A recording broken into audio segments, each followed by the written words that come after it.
بسم اللہ الرحمن الرحیم الحمد للہ نحمده ونستعینه ونستغفره ونؤمن به ونتوکل علیہ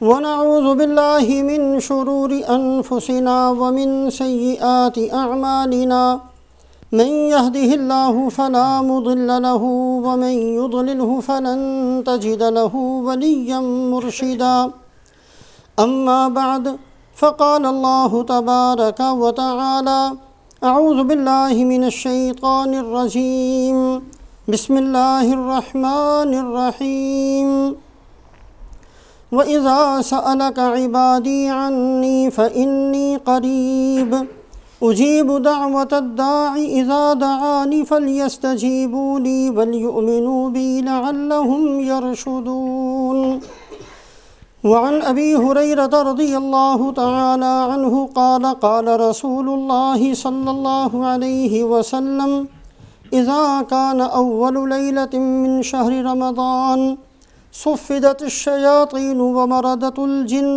وغلقت أبواب النار فلم يفتح منها باب وفتحت أبواب الجنة فلم يغلق منها باب وينادي مناد يا باغي الخير أقبل ويا باغي الشر أقصر ولله عتقاء من النار وذلك كل ليلة أو كما قال رسول الله صلى الله عليه وسلم۔ ایک معمولی اور ایک ادنا مسلمان ہونے کی حیثیت سے ہم سب اس بات کو جانتے ہیں کہ امت مسلمہ میں سب سے بہتر، سب سے اعلیٰ، سب سے افضل جماعت صحابہ اکرام رضوان اللہ علیہم اجمعین کی جماعت ہے۔ صحابہ اکرام رضوان اللہ علیہم اجمعین کے اپنے زمانے کے اندر مختلف فضائل کے اعتبار سے صحابہ کو یاد کیا جاتا تھا۔ حضرت عمر اور حضرت ابو بکر رضی اللہ تعالیٰ عنہما، ان دونوں کی فضیلت یہ تھی کہ یہ دونوں سسر ہیں رسول پاک علیہ السلام کے۔ اس فضیلت سے صحابہ ان کو پہچانتے تھے۔ حضرت عثمان، حضرت علی رضی اللہ تعالیٰ عنہما، یہ دونوں داماد ہیں رسول پاک علیہ السلام کے۔ عاشرہ مبشرہ کو اس نسبت سے کہ اللہ کے نبی نے دنیا میں ان کو جنت کی خوشخبری سنائی، ان کا ایک مقام تھا۔ بدر والوں کو بدری ہونے کے اعتبار سے بہت اونچا سمجھا جاتا تھا۔ صلح حدیبیہ میں شریک ہونے والوں کو بہت اعلیٰ افضل سمجھا جاتا تھا کہ اللہ پاک نے ان کے لیے اپنی رضا کا اعلان کیا۔ کچھ صحابہ اکرام رضوان اللہ علیہم اجمعین ایسے تھے جو پورے قرآن کے حافظ تھے اور ان کو حفاظ کی نسبت سے بہت فضیلت والا سمجھا جاتا تھا۔ کچھ صحابہ اکرام رضوان اللہ علیہم اجمعین ایسے تھے جو رسول پاک علیہ السلام کی موجودگی میں فتویٰ دیا کرتے تھے، یہ ان کی بہت بڑی فضیلت تھی۔ بعض صحابہ ایسے تھے جو قرآن بہت بہترین انداز سے پڑھتے تھے، یہاں تک کہ رسول پاک علیہ السلام خود ان سے قرآن پاک سنا کرتے۔ حضرت ابو موسیٰ اشعری اور حضرت ابی بن کعب ان میں سے تھے۔ کسی کو یہ فضیلت تھی کہ رسول پاک علیہ السلام کی سواری کی لگام پکڑ کر چلا کرتے۔ تو بہت سارے فضائل تھے صحابہ کی جماعت کے اندر، جن فضیلتوں سے صحابہ آپس میں ایک دوسرے کو یاد کیا کرتے تھے۔ ایک بہت بڑی فضیلت تھی جو بعض صحابہ کو اس دنیا کے اندر ملی تھی، اور وہ فضیلت یہ تھی کہ رسول پاک علیہ السلام نے کسی موقع پر خوش ہو کر کسی کو دعا دی تھی۔ یہ صحابہ بھی بہت عظمت والے صحابہ سمجھے جاتے تھے۔ حضرت حذیفہ رضی اللہ تعالیٰ عنہ فرماتے ہیں کہ رسول پاک علیہ السلام کی دعا جس کو لگتی تھی، اس کا اثر اس کی اولاد اور اس کی اولاد کی اولاد کے اندر بھی باقی رہتا تھا۔ اذا دعا لرجل ادرکت الدعوت ولدہ وولد ولدی، رسول پاک علیہ السلام اگر کسی کے لیے دعا فرما دیتے، اس دعا کی برکات وہ خود بھی محسوس کرتا، اس کی اولادیں بھی محسوس کرتی۔ حضرت انس رضی اللہ تعالیٰ عنہ کو رسول پاک علیہ السلام نے دعا دی تھی، اللہم اکثر مالہ و ولدہ، اے اللہ انس کو، چونکہ حضرت انس رضی اللہ تعالیٰ عنہ نے خدمت کی تھی آپ صلی اللہ علیہ وسلم کی 10 سال تک، آپ نے دعا دی کہ اللہ اس کے مال کو، اس کی اولاد کو بڑھا دے۔ مال بھی اللہ نے بہت دیا اور 80 بیٹے ہوئے حضرت انس رضی اللہ تعالیٰ عنہ کے۔ رسول پاک علیہ السلام نے حضرت عبداللہ ابن عباس رضی اللہ تعالیٰ عنہما کو دعا دی، اللہم علمہ الکتاب والحکمہ، اے اللہ ابن عباس کو کتاب اور سنت کا علم نصیب فرما۔ آپ صلی اللہ علیہ وسلم کی موجودگی میں حضرت عبداللہ ابن عباس فتویٰ دیا کرتے تھے۔ حضرت قتادہ ابن ملحان ایک صحابی ہیں، رسول پاک علیہ السلام کی خدمت میں حاضر ہوئے، آپ نے خوش ہو کر فرمایا افلح وجہک، تیرا چہرہ سر سبز و شاداب رہے۔ اس کا اثر یہ تھا کہ 80 سال کی عمر میں ان کا چہرہ ایسے تھا جیسے 20 سال کے بچے کا ہوتا ہے، اور اس کے اندر ایسی رونق اور روشنی تھی جیسے آئینے کے اندر ہوتی ہے کہ دور سے کوئی بندہ گزرتا ان کے چہرے کے رخسار میں نظر آیا کرتا۔ ایک صحابی رضی اللہ تعالیٰ عنہ کو انہوں نے اشعار سنائے، آپ کو پسند آئے، آپ نے فرمایا لا یفض اللہ فاک، یہ اس زمانے کے اندر شعراء کو کہا جاتا تھا، ایک محاورہ تھا کہ اللہ کرے تیرے دانت نہ ٹوٹیں۔ رسول پاک علیہ السلام نے بھی یہی جملہ فرمایا، 120 سال کی عمر ہوئی اور دانت ایسے تھے جیسے دودھ پینے والے بچوں کے ہوتے ہیں۔ رسول پاک علیہ السلام نے جن حضرات کو دعائیں دی ہیں، یہ حضرات بھی صحابہ کرام رضوان اللہ علیہم اجمعین کی جماعت کے اندر بہت بڑے نصیبے والے، سعادت مند اور بہت فضیلت والے صحابہ سمجھے جاتے تھے۔ بہت لمبی جماعت ہے ایسے حضرات کی جن کو رسول پاک علیہ السلام کی دعا ملی تھی۔ حضرت عمر رضی اللہ تعالیٰ عنہ کے بارے میں فرمایا اللہم اعز الاسلام بعمر بن الخطاب، اے اللہ اسلام کو عزت نصیب فرما عمر کی وجہ سے۔ جب تک حضرت عمر رضی اللہ تعالیٰ عنہ دنیا میں تشریف فرما رہے، ہر آنے والا دن اسلام کی عزت اور شان و شوکت میں اضافہ ہوتا رہا۔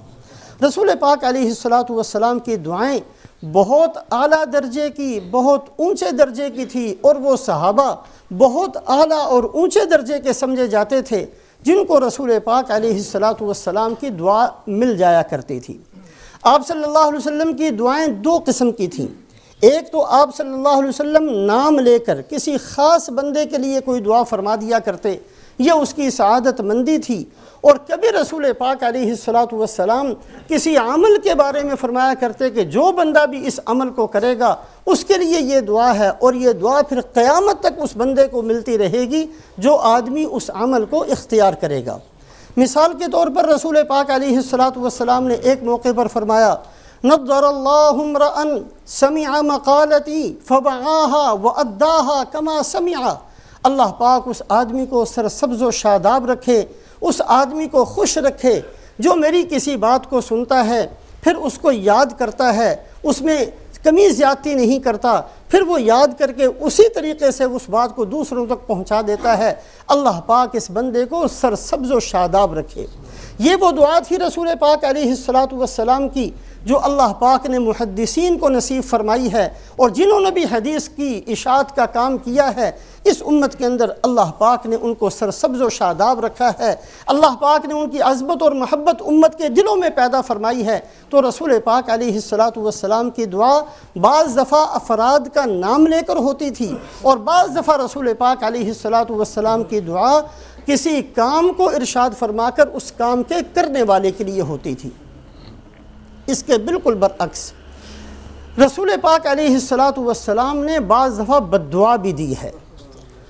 بڑا بد نصیب ہے وہ آدمی، اس سے بڑا بدبخت شاید کسی کو نہ کہا جا سکے۔ یہ بندہ فرعون، قارون، نمرود، شداد سے بھی زیادہ بدبخت ہے جس کو رسول پاک علیہ السلام کی کوئی بد دعا لگی ہو۔ آپ صلی اللہ علیہ وسلم کی 2 بیٹیاں ہیں، ایک بیٹی کا نام ہے حضرت رقیہ، 4 بیٹیاں ہیں ان میں سے 2 بیٹیاں، ایک بیٹی کا نام حضرت رقیہ اور ایک بیٹی کا نام حضرت ام کلثوم۔ حضرت رقیہ رضی اللہ تعالیٰ عنہ ان کی ولادت ہوئی ہے جب رسول پاک علیہ السلام کی عمر مبارک 30 سال، نبوت ملنے میں ابھی 10 سال باقی تھے، ان کی ولادت ہوئی، اور حضرت ام کلثوم ان کے بعد میں پیدا ہوئی۔ تو رسول پاک علیہ السلام نے اپنی نبوت سے پہلے ہی ان دونوں بیٹیوں کی شادی ابو لہب کے 2 بیٹوں کے ساتھ، حضرت رقیہ کی شادی عتبہ ابن ابی لہب کے ساتھ اور حضرت ام کلثوم کی شادی عتیبہ ابن ابی لہب کے ساتھ کر دی تھی۔ رخصتی ابھی نہیں ہوئی تھی۔ رسول پاک علیہ السلام کو اللہ پاک نے نبوت نصیب فرمائی، اور آپ صلی اللہ علیہ وسلم نے جب آ کر انسانوں کے سامنے لا الہ الا اللہ کی دعوت دینا شروع کی تو یہ ابو جہل اس نے بہت زیادہ، ابو لہب اس نے بڑا ستانا شروع کیا، اور اس نے پھر اپنے دونوں بیٹوں کو بلا کر کہا کہ میں تمہارے لیے ضروری کرتا ہوں کہ تم محمد الرسول اللہ کی دونوں بیٹیوں کو طلاق دے دو۔ ان میں سے جو عتبہ تھا اس نے تو باپ کے کہنے سے صرف طلاق دے دی، لیکن جو عتیبہ تھا اس نے طلاق بھی دی اور آپ صلی اللہ علیہ وسلم کی خدمت میں آ کر بدتمیزی بھی کی۔ رسول پاک علیہ السلام نے فرمایا اللہم سلط علیہ کلبا من کلابک، اے اللہ تیری مخلوق میں جتنے کتے ہیں، جانور ہیں، درندے ہیں، ان میں سے کسی درندے کو اس پر مسلط فرما دے۔ ابو لہب کو پتہ چلا، اس نے کہا کہ یہ محمد الرسول اللہ کی بد دعا ہے۔ وہ اپنی پوری جماعت اس نے بنائی جو میرے بیٹے کی حفاظت کرتی رہے، دیکھو محمد الرسول اللہ نے بد دعا دی ہے، یہ اس کو لگنی ضرور ہے، تم اس کی حفاظت کرتے رہنا۔ یہاں تک کہ سفر میں بھی بھیجتا تھا تو ایک جماعت ساتھ بھیجتا تھا کہ تم جاگتے رہنا، پہرے داری کا کام کرتے رہنا، کہیں میرے بیٹے کو کوئی درندہ آ کر چیر پھاڑ کر کھا نہ جائے۔ اور اسی طریقے سے ملک شام کا اس بدبخت نے سفر کیا۔ ایک شیر رات کو آیا، ہر ایک کے منہ کو سونگتا رہا، اور جب اس کے پاس پہنچا اس کو چیر پھاڑ کر ان کے جاگتے ہوئے کو وہ سب دیکھتے رہے اور اس کو ختم کر کے وہ چلا گیا۔ تو رسول پاک علیہ السلام کی بد دعا بڑی سخت بد دعا ہے۔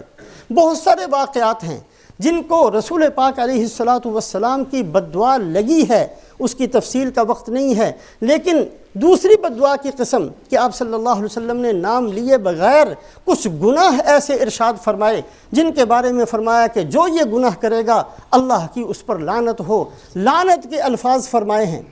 ہم آپ صلی اللہ علیہ وسلم کی امت میں سے ہیں، ان تمام گناہوں سے اپنے آپ کو بہت بچانا ہے۔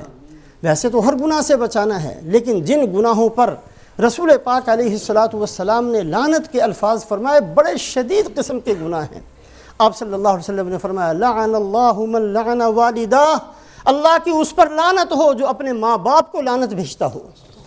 بعض دفعہ نافرمانی اس حد تک بندہ پہنچا دیا کرتا ہے کہ ماں باپ کی بات اس کو اچھی نہیں لگتی، ان کا ڈانٹنا اچھا نہیں لگتا، یہاں تک کہ ان کا پیار کرنا بھی اچھا نہیں لگتا، اور بعض دفعہ بدبخت یہ آدمی زبان سے لعنت کا لفظ بول دیا کرتا ہے۔ اللہ کے نبی فرماتے ہیں لعن اللہ من لعن والدہ، جس نے اپنے والدین کو برا بلا کہا اللہ کی اس پر لعنت۔ رسول پاک علیہ السلام نے لعنت بھیجی ہے سود کھانے والے پر، سود کھلانے والے پر۔ آپ صلی اللہ علیہ وسلم نے شراب کے بارے میں 10 بندوں پر لعنت بھیجی ہے۔ آپ صلی اللہ علیہ وسلم نے لعن اللہ المتشبہات، اللہ لعنت فرمائے ان مردوں پر جو عورتوں کی شکل و صورت بنانے کی کوشش کرتے ہیں، ان عورتوں پر جو مردوں کی شکل صورت بنانے کی کوشش کرتے ہیں، اللہ کے نبی نے لعنت فرمائی۔ یہ بھی بڑا لمبا باب ہے، اللہ ہم سب کو ان گناہوں سے محفوظ رکھے۔ تو رسول پاک علیہ السلام کی دعا بھی 2 طرح کی، افراد کا نام لے کر متعین کر کے یا کسی کام کو بتا کر کہ یہ جو کام کرے گا اس کے لیے یہ دعا ہے۔ بد دعا بھی 2 طرح کی، بعض بندوں کا نام لے کر اور بعض دفعہ کسی گناہ کو بتا کر، دونوں طرح سے ہم نے اپنے آپ کو بچانا ہے۔ رمضان المبارک کی نسبت سے رسول پاک علیہ السلام رمضان المبارک کے اندر منبر پر تشریف لائے اور پہلی سیڑھی پر قدم رکھتے ہی فرمایا بعد من ادرک رمضان فلم یغفر لہ، اللہ کی رحمت سے دور ہو جائے وہ بندہ جس کو رمضان المبارک کا مہینہ مل جائے پھر بھی وہ اپنی بخشش نہ کروائے۔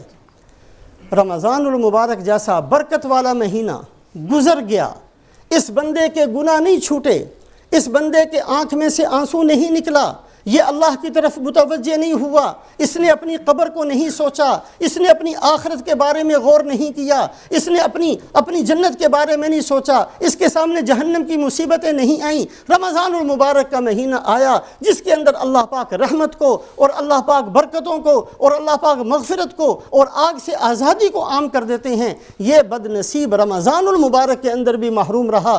رسول پاک علیہ السلام نے اس کے لیے بد دعا کا جملہ فرمایا۔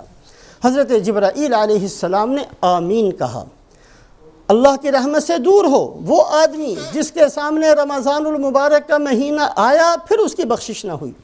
ابھی جو خطبے کے اندر حدیث پاک پڑھی ہے، اس کے کئی چیزوں کے اندر، کئی فضیلتوں کے اندر ایک یہ بھی فضیلت اس کے اندر بیان فرمائی گئی، وَلِلَّهِ عُتَقَاءُ مِنَ النَّارِ، رمضان المبارک کا مہینہ ایسا ہے کہ ہر رات اللہ پاک اس میں جہنم کے قیدی آزاد کرتے ہیں۔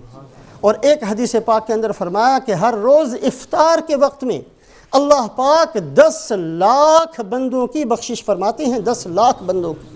اتنی زیادہ اللہ پاک جہنم سے آزادی نصیب فرماتے ہیں۔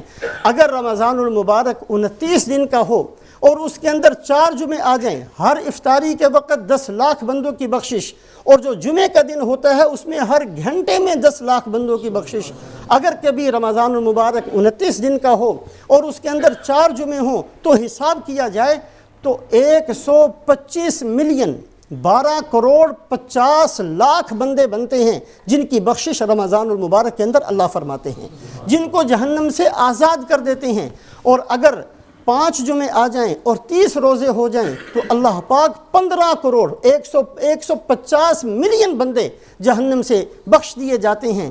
اتنی زیادہ بخشش کے باوجود اگر کسی کی بخشش نہ ہو اور وہ بندہ بخشش سے محروم رہ جائے تو اللہ کے نبی صلی اللہ علیہ وسلم نے اس کے لیے بددعا کا جملہ فرمایا ہے۔ رمضان المبارک ہے، ہم سب کی ذمہ داری ہے کہ اس حدیث پاک کو سامنے رکھ کر بار بار اے اللہ تو ہمیں معاف کر دے، اے اللہ ہم بڑے گناہ گار ہیں، اللہ تو ہمیں بخش دے۔ جو آدمی گناہوں کی بخشش چاہتا ہے، اللہ فرماتے ہیں کہ اگر تیرے گناہ زمین سے آسمان تک بھی پہنچ جائیں گے اور تو میرے سامنے آ کر توبہ کرے گا، غفرت لک ولا ابالی، میں تیرے گناہوں کو بخش دوں گا، مجھے کوئی پرواہ نہیں ہے۔ تو رمضان المبارک کے اندر اپنے گناہوں کی معافی کا ہم سب کے سب ضرور کثرت سے اہتمام کریں۔ دوسری سیڑھی پر رسول پاک علیہ الصلاۃ نے قدم مبارک رکھا تو فرمایا کہ بعد من ذکرت عنده ولم يصلی علی، وہ آدمی اللہ کی رحمت سے دور ہو جائے جس کے سامنے میرا نام آئے اور وہ مجھ پر درود نہ بھیجے۔ رسول پاک علیہ السلام کے حق اس قدر زیادہ ہیں اور آپ صلی اللہ علیہ وسلم کی شان اور عظمت ایسی ہے کہ اپنے نبی پر تو اللہ بھی درود بھیجتے ہیں۔ رسول پاک علیہ السلام پر درود پڑھنے کی کثرت کرنا، اور جب بھی آپ صلی اللہ علیہ وسلم کا ذکر مبارک آئے صلی اللہ علیہ وسلم، یہ جملہ ضرور کہنے والا بھی کہے اور سننے والا بھی کہے، یہ آپ صلی اللہ علیہ وسلم کو کی ذات پر درود پڑھنا۔ جو ایک دفعہ درود شریف پڑھتا ہے اللہ 10 رحمتیں بھیجتے ہیں، 10 گناہوں کو معاف کرتے ہیں، 10 درجات کو بلند فرماتے ہیں۔ درود شریف کی ویسے تو بہت ساری فضیلتیں ہیں، ایک خاص فضیلت آج کی اس مجلس میں سامنے رکھی جائے۔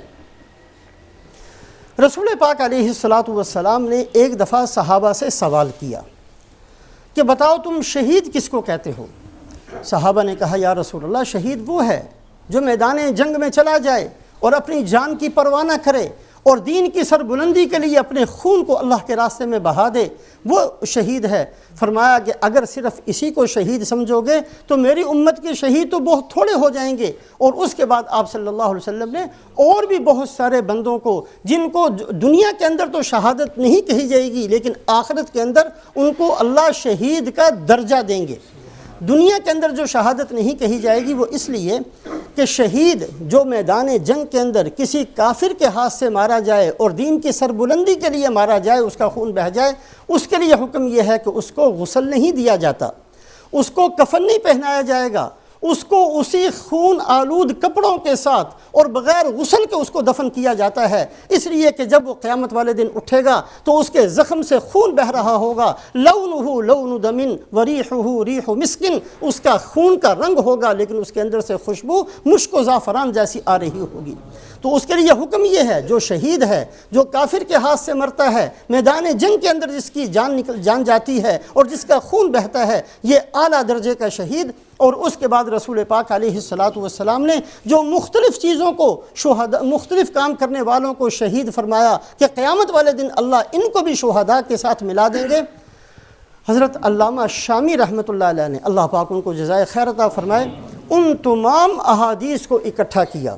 ہمارے لیے ہوتا تو شاید بڑا مشکل کام تھا، تمام ان احادیث کو جمع کیا اور پھر ان کی فہرست بنائی جس کو رسول پاک علیہ السلام نے شہادت کا درجہ دیا ہے۔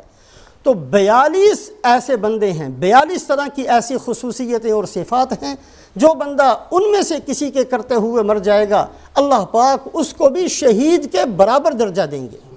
ایک آدمی اگر روزانہ اللہم بارک لی فی الموت وفی ما بعد الموت 25 دفعہ پڑھ لے، 25 دفعہ، مشکل کام نہیں ہے، پھر اس کا انتقال ہو جائے، قیامت والے دن اللہ اس کو شہداء کے ساتھ اٹھائیں گے۔ ایک آدمی بیمار ہو جائے اور بیماری کی حالت میں کہے لا الہ الا انت سبحانک انی کنت من الظالمین، یہ پڑھتا رہے، پھر اس بیماری سے اس کو صحت نہ ملے اور اسی بیماری کے اندر اس کا انتقال ہو جائے، قیامت والے دن اللہ اس کو شہید کے برابر اٹھائیں گے، شہید کا درجہ اس کو نصیب فرمائیں گے۔ ایک عورت ولادت کے وقت میں، بچے کی پیدائش کے وقت میں اس کا انتقال ہو جائے، اس عورت کو اللہ پاک شہادت کا درجہ نصیب فرمائیں گے۔ اور اسی طریقے سے کسی کے اوپر چھت گر جائے اور وہ مر جائے، اس کو بھی اللہ شہادت کا درجہ دیں گے۔ کوئی پانی میں ڈوب کر ہلاک ہو جائے، اللہ اس کو بھی شہادت کا درجہ دیں گے۔ جو مظلوم ہو، بے گناہ ہو، کوئی آ کر اس کو مار جائے، اللہ اس کو بھی شہادت کا درجہ دیں گے۔ 42 بندے، 42 طرح کی چیزیں لکھی ہیں، اور اس کے اندر ایک یہ بھی ہے کہ جو پیٹ کی بیماری سے، اسہال ہے، استسقاء ہے، کینسر ہے، یہ وہ ساری بیماریاں اس کے اندر شامل ہیں۔ جو ان بیماریوں میں سے کسی بیماری سے انتقال کر جائے، اللہ پاک اس کو بھی شہداء کے برابر قیامت والے دن اٹھائیں گے اور اس کو بھی شہید کا درجہ دیں گے۔ اور اس کے ساتھ ساتھ ایک فضیلت درود شریف کی بھی یہ ہے کہ جو آدمی روزانہ پابندی سے 100 دفعہ درود شریف پڑھ لیا کرے، روزانہ پابندی سے 100 مرتبہ جو آدمی درود شریف پڑھتا رہے اپنی زندگی کے اندر، پھر وہ اپنے بستر پر ہی فوت ہو جائے، اللہ پاک قیامت والے دن اس کو بھی شہداء کے درجے میں شہداء کے ساتھ اٹھائیں گے۔ 42 طرح کی چیزیں علامہ شامی رحمۃ اللہ علیہ نے لکھی ہے۔ تو بہرحال اللہ کے نبی صلی اللہ علیہ وسلم نے دوسرے درجے پر قدم رکھا تو فرمایا کہ وہ آدمی اللہ کی رحمت سے دور ہو جائے جس کے سامنے میرا ذکر آئے، میرا نام آئے اور وہ مجھ پر درود نہ بھیجے۔ اور تیسری سیڑھی پر آپ نے فرمایا کہ اللہ کی رحمت سے دور ہو جائے وہ آدمی جس کے والدین دونوں یا والدین میں سے ایک زندہ ہو، پھر وہ ان کی اتنی خدمت نہ کر لے کہ اللہ پاک اس کو بخش دیں، وہ آدمی بھی اللہ کی رحمت سے دور ہو جائے۔ رسول پاک علیہ الصلاۃ والسلام نے ایک موقع پر ارشاد فرمایا رغم انفو رغم انفو رغم انفو، اس آدمی کی ناک خاک آلود ہو جائے، وہ ذلیل و رسوا ہو جائے، وہ ذلیل و رسوا ہو جائے، وہ ذلیل و رسوا ہو جائے۔ صحابہ نے فرمایا یا رسول اللہ کس کے بارے میں فرما رہے ہیں؟ فرمایا اس آدمی کے بارے میں جس کے والدین موجود ہیں اور وہ ان کی خدمت کر کے اپنے آپ کو جنت کا مستحق نہیں بنا لیتا۔ اور ایک موقع پر آپ صلی اللہ علیہ وسلم نے فرمایا کہ اگر کوئی آدمی اپنے والدین کے چہرے پر رحمت کی نگاہ سے ایک نگاہ ڈالے گا، اللہ پاک اس کو حج کا ثواب دیں گے۔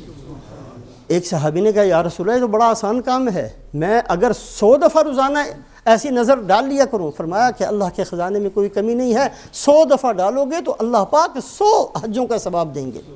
حضرت عبداللہ ابن عباس رضی اللہ تعالیٰ عنہما حرم کے اندر بیٹھے ہوئے تھے، ایک آدمی دور سے کہیں سے مسافر جو طواف کرنے کے لیے آیا، اس نے طواف اس حالت میں کیا کہ بہت بوڑھی ماں تھی، اس کو اپنے کندھے پر بٹھایا ہوا تھا۔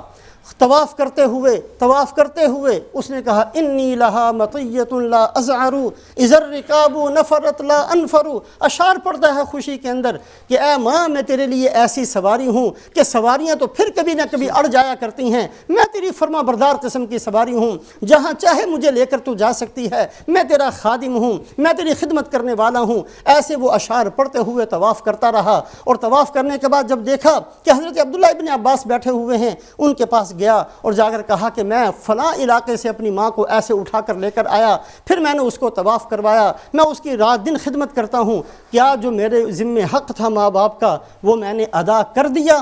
حضرت عبداللہ ابن عباس نے فرمایا کہ تو ایک رات کے احسانات کا بدلہ بھی نہیں دے سکا۔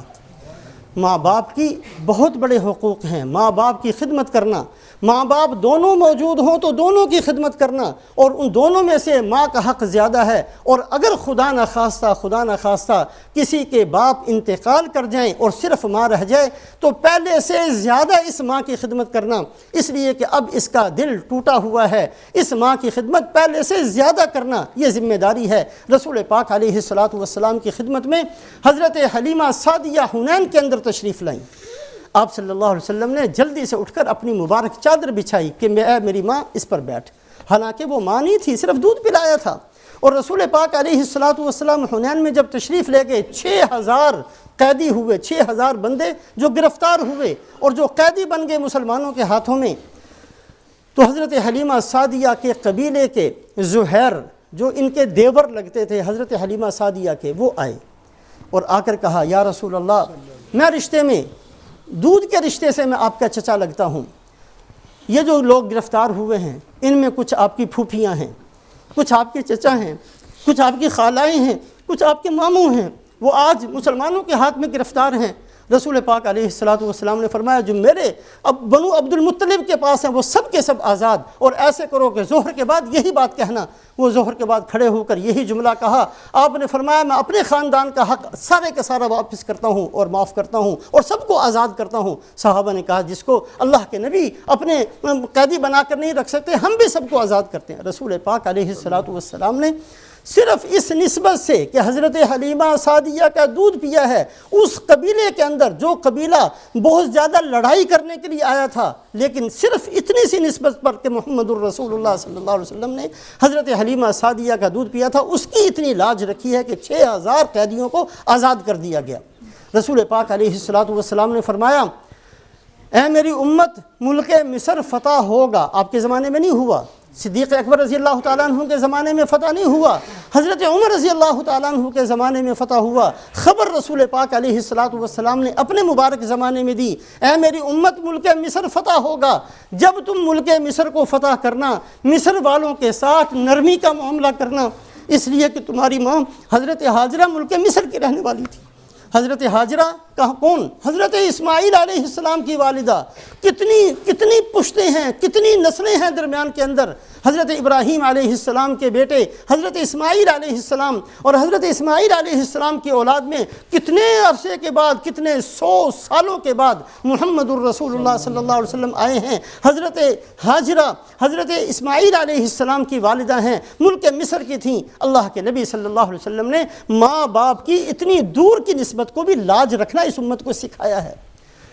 بڑے بد نصیب ہوتے ہیں وہ آدمی جن کے سامنے یہ نعمت موجود ہو اور پھر بے قدری وہ اس کی کرتے چلے جائیں۔ ابن حوشب ایک بزرگ ہیں، ان بزرگوں میں سے ہیں جو حضرت عمر ابن عبدالعزیز رحمۃ اللہ علیہ کے زمانے میں، حضرت عمر ابن عبدالعزیز رحمۃ اللہ علیہ کی عادت تھی کہ نیک لوگوں کو بلایا کرتے اور ان سے کہا کرتے مجھے کوئی نصیحت کرو۔ ابن حوشب بھی ان میں سے ہیں جن کو بلاتے اور ان سے نصیحت کی فرمائش کیا کرتے۔ ابن حوشب فرماتے ہیں کہ میں ایک دفعہ کہیں جا رہا تھا، ایک قبیلے سے میرا گزر ہوا، ایک قبرستان تھا، میں نے جب دیکھا تو عصر کے بعد میں وہاں سے گزر رہا تھا تو ایک قبر پھٹی ہے اور اس کے اندر سے ایک مردہ نکلا ہے اور اس کا جسم انسانوں جیسا، اس کا چہرہ گدھے جیسا، اور وہ جیسے گدھا چیختا ہے ویسے وہ 3 دفعہ چیخا، پھر واپس چلا گیا، قبر بند ہو گئی۔ بڑا حیران ہوا کہ یہ تو میں نے منظر نہ کبھی سنا نہ کبھی دیکھا، یہ کیا چیز ہے؟ اس بستی کے علاقے کے اندر جتنے بوڑھے ہوں گے یہ میں نے ایک عجیب منظر دیکھا۔ کہا ہاں کبھی کبھی یہ ایسے ہوتا ہے اور ہم میں سے بہت سارے بندوں نے یہ منظر دیکھا ہے۔ حقیقت یہ ہے کہ جس دن یہ جو بندہ ہے جو باہر نکلتا ہے، اس کی ماں اس کو کوئی بات کہتی تو یہ کہا کرتا گدھے کی طرح بولتی رہتی ہو، تو گدھے کی طرح مجھے تنگ کرتی رہتی ہے۔ اس کی سزا اللہ آخرت دکھایا نہیں کرتے، پردے میں ہے، کبھی کبھی دکھا دیا کرتے ہیں آخرت کے مناظر بھی، تو اللہ پاک نے اس کی سزا کیا ہے کہ اللہ نے اس کا چہرہ گدھے جیسا بنا دیا، صرف ماں کو یہ جملہ کہنے کی وجہ سے۔ ماں باپ کے بہت زیادہ حقوق ہیں۔ ایک واقعہ جو رسول پاک علیہ الصلاۃ والسلام کے مبارک زمانے میں کہ ایک آدمی انتقال کا وقت ہے اور کلمہ پڑھایا جاتا ہے، وہ کلمہ زبان سے نہیں نکلتا، بار بار تلقین کی جاتی ہے، کلمہ زبان سے نہیں نکلتا۔ لوگوں نے پریشان ہو گئے کہ تھا تو مسلمان، اچھا آدمی تھا، یہ اس کے ساتھ کیا ہو رہا ہے؟ آپ صلی اللہ علیہ وسلم کو بتایا گیا۔ آپ صلی اللہ علیہ وسلم نے فرمایا کہ مجھے لگتا یہ ہے کہ اس کی ماں اس سے ناراض ہے۔ ماں کو بلایا گیا کہ تم اس سے ناراض ہو؟ کہا ہاں میں اس سے ناراض ہوں۔ تو آپ صلی اللہ علیہ وسلم نے فرمایا کہ لکڑیاں اکٹھی کرو۔ لکڑیاں اکٹھی صحابہ نے کی، کہا آگ جلا کر اس کو اس میں ڈال دو، بعد میں بھی تو اس نے آگ میں جلنا ہے۔ ماں نے کہا نہیں یا رسول اللہ ایسا کام نہ کریں، ٹھیک ہے ناراض تھی لیکن ہے تو میرا بیٹا، میرا لخت جگر ہے، میں اس کو معاف کرتی ہوں۔ اس نے کہا میں معاف کرتی ہوں، فوراً اس کی زبان سے کلمہ نکل گیا۔ ماں باپ، جو آدمی ماں باپ کی عزت ادب احترام کرے گا اللہ اس کو دنیا کی وسعت اور فراخی نصیب فرمائیں گے، یہ اللہ کا وعدہ ہے۔ جو آدمی اپنے استاد کی قدر و قیمت کرے گا، اس کے عزت احترام کے ساتھ پیش آئے گا، اللہ اس کو علم دیں گے، یہ اللہ کا وعدہ ہے۔ جو آدمی علماء کی قدر کرے گا اللہ اس کی اولادوں کے اندر سے علماء کو پیدا کریں گے۔ جو علماء کے گستاخ ہوا کرتے ہیں وہ جانے اور اللہ جانے، لیکن اس کا دنیا میں سزا یہ ملتی ہے کہ ایسے بندوں کی اولادوں میں کبھی عالم پیدا نہیں ہوتا، کبھی قرآن کا حافظ پیدا نہیں ہوتا۔ یہ گناہ ایسے ہوتے ہیں جس کے اثرات ہیں، نیکیاں ایسی ہیں جن کے اثرات ہیں۔ رمضان المبارک کے مبارک مہینے کے اندر ہم سب نے کوشش کرنی ہے اللہ ہماری آخرت بنا دیں، اللہ ہماری قبر بنا دیں، اللہ ہم سے راضی ہو جائیں، اللہ ہم سے جو ناراض ہم نے اللہ کو کیا ہے اللہ ہمیں معاف فرما دیں۔ ان سارے اعمال صالحہ کی کوشش کرنا، توبہ استغفار کا اہتمام کرنا، اللہ ہمیں عمل کی توفیق نصیب